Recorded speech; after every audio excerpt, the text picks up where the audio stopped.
I had a conversation with my dad about it on the way home last night, and this is where it's impossible to know the answer. We won't know it until next year. Now you've got, the old "what have you done for me lately" scenario. Is people are going to be bracing for impact next year, right? Like that is natural, regardless of who gets hired as the GM, who, if they change the coach, if they make some trades and turn some bodies over, people, I think, will go into next season projecting 80 points, maybe in the lottery again, because that's just naturally the way it works and the way it goes. What have you done? Like you said, what have you done for me lately? What have you done for me lately? But how much of watching this down the stretch is simply, Matthews not there, other injuries, white flag, see you later, and how much do you have to recalibrate into the future to try to project what they can do next year? And again, you can use the Blue Jays as an example, apples to oranges in terms of the sport and all that. I get it. But they went 74 wins to 94. And prior to the 74, you can say, wow, they were whatever. They had never won a World Series or went to a World Series. True, but they went to the playoffs a lot. Yeah. Right? Like they won 89 games, won 90 games, 91, 92 games, and then they had a terrible season. And myself included, like almost everyone was like, wow, they're terrible now. What are they going to do? And they made a couple of moves, and all of a sudden they got back on the horse. So, Hayes, when you talk about adding to next year, the one thing that people don't talk about enough, like we did the board, you and Dregs did the board of like needs, and there was like 8 spaces in there, okay? So not only do they have to bring different players in for next year, they also got to make people go away. Like maybe 6 or 7. How are they going to do that? Are they going to go New York Rangers and just start pulling that jazz where it's like make it uncomfortable, you're on waivers, blah, blah, blah, because the people have to go away. No, I hear what you're saying, and listen, I'm not sitting here guaranteeing you that they're going to figure this out, and that they're going to turn it around quickly. I think you do have to remember, and that board was, I think, appropriate and accurate, what Dregs had to say. There's 32 teams. Every team has weaknesses. Every team in the league would look at their second line and say, man, we need a winger here, or their second D pairing, man, we need that, or our backup goalie's terrible, we need this. Everyone needs something. Yes, the Leafs need a lot. I'm just saying, is it to the point now where regardless of what happens over the offseason, are we going to be going in collectively next year thinking they're going to be horrendous? No. And they're awful? Because that's what's happening in the fan base right now, Noodles. I guess that's what I'm saying. Like, it's so bad. They look so awful. And their stats back it up. Oh, I know you're not going to want to hear this, but we were talking about it on the panel last night. Yeah. Dead last in shots against, dead last in slot shots, like everything across the board. It's horrendous how awful they are defensively. The only thing Brian, the only thing is I want to reserve my judgment for anything for that organization, the players on the ice, until I know who's running it. And then at that point, when they start to make moves, because everybody's got their floating names. Hey, it's Mike Gillis or it's Sunny Mehta. I don't want to butcher his name, but Sonny Mehta, Sonny Mehta. Yes, shining stars. Throughout the league. That AGMs. Like I look at it, I've been canvassing a lot of people that I know throughout the league. The one thing that I get with the Toronto Maple Leafs, it's overkill there. They got too many people. They've got too many cooks in the kitchen. And you talked about Carolina.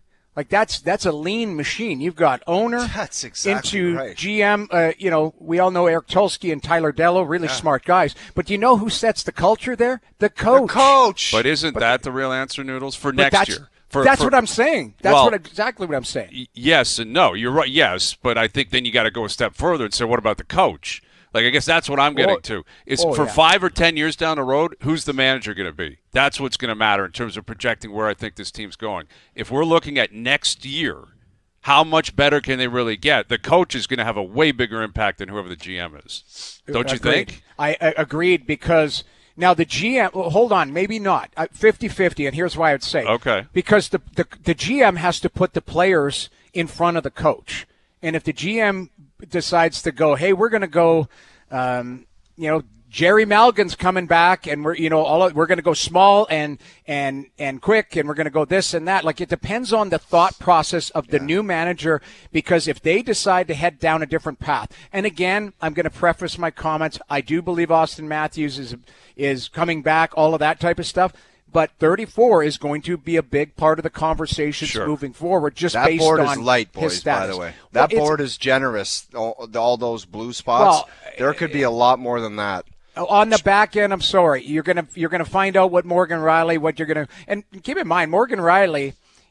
That guy hasn't given up. He's playing hard every night, and I do want to give him credit for that. But, if he decides that he wants a change or they decide they need a change, there's going to be a lot more people missing off of that list. Yeah, they're probably going to have to turn over the whole defense corps before they're really back in the dance. But getting back to Brian, I can't judge where that team's going to be until I know who the manager is, who the president is, and what their vision is. And they're not going to tell us, but they're going to at least show us with their moves. And then you go, I hear you. That's why I'm not. I think they're both intertwined. Correct. I'm just saying, these stats, they're dead last in everything. Yes. The coach has got to. I'm sorry, he's got to own that. I know. Maybe we don't see eye to eye on that. The three of us, you two, have kind of been in the path of it's all players all the time. And it is. Players are an issue. You cannot be a coach in the league and look at that board and say, I'm doing a great job here. Well, this is a disaster. That's right. That's all I'm saying for next year is a coach bump and we're a coach see change and a different system and style and voice has the best chance at tangible points differences next year. And you're going to see in Long Island what Pete DeBoer's brought in. Defensively, they're garbage too. Yes. So we'll see. But there might come a point where he talks to Darsh and says, these guys ain't doing it. So imagine, you think Patrick Waugh goes in the dressing room and says, hey, make sure you don't care defensively and you're just loose and you don't finish checks and you're not responsible. I don't think so. So they're going to figure out in Long Island whether they want to do it or not. And I got to figure out one thing about this. Can anyone explain how Mike Gillis can be away from the game for 10 years and keep resurfacing? I don't understand it. 10 years? Yeah, the only thing that I could think of is, I don't know this, but he's very tied to Wayne Gretzky. And, Wayne Gretzky, I believe Mike Gillis was his agent, correct? They were Jamie, what the hell does Wayne Gretzky have to do with it? Anyway? I'm just telling you. I believe that there's if Gillis is a former agent, a guy who knows the league, has the relationships in the league. Mm-hmm. I keep talking. You can bring a guy with a computer in. What's that guy going to do when you have a player that's 3 o'clock in the morning in trouble and they don't have the social skills to deal with it? You need people that can manage families, manage players, all of that type of stuff. I believe you need smart people under the umbrella.